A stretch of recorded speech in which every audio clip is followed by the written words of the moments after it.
অহংকার পতনের মূল। এই কথাটা কিন্তু আমরা সবাই কম বেশি জানি। তবে কতটুকু কার সাথে ঘটে বা কতটুকু আমরা দেখতে পাই নিজের চোখে, এটাই হইতেছে বিষয়। তো এখন আসি মেইন টপিকে, যেটা দিয়ে আমি স্টার্ট করলাম, এমন একটা প্রবাদ যেটা হচ্ছে অহংকার পতনের মূল।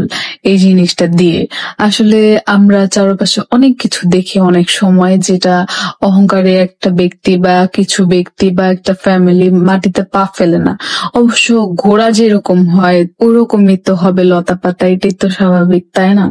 তো যাই হোক, এত বেশি অহংকার হয়তো বা আল্লাহ যে সহ্য করতেছিল না।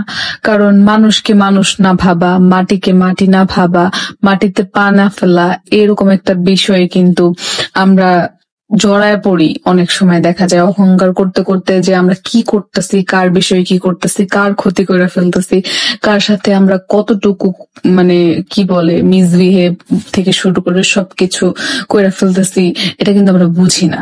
কারণ আমরা মনে করি নিজেদেরকে আমরা একটা অনেক বড় পর্যায়ে আছি। তো যাই হোক, সব সময় আমার আম্মু আমার একটা কথা বলে, তোমাদের ভাইয়া আমাকে বলে যে হচ্ছে ধৈর্যের ফল সব সময় মিষ্টি হয়। তুমি ধৈর্য ধরো, তোমাকে আল্লাহ একটা না একটা সময় তোমাকে সেই ফলটা দিবে।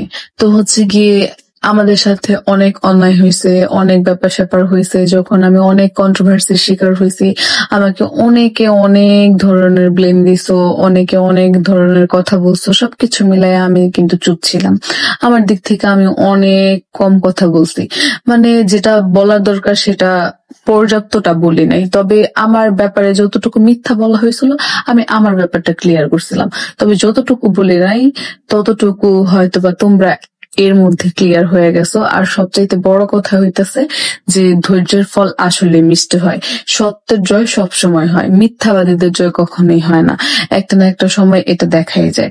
তো আশা করি তোমরা বুঝতেই পারতেছো আমি কি বিষয় নিয়ে কথা বলতেছি। কারণ তাদের তাদের কথা বলতে গেলে কোনো দিন রাত থাকবে না, তাদের কথা নিয়ে শুরু করলে আমার রুচিতে বাঁধবে। সবকিছু মিলায় আমি কারণ নামে নিতে চাই না, তোমরা যতটুকু বোঝার বুঝানো।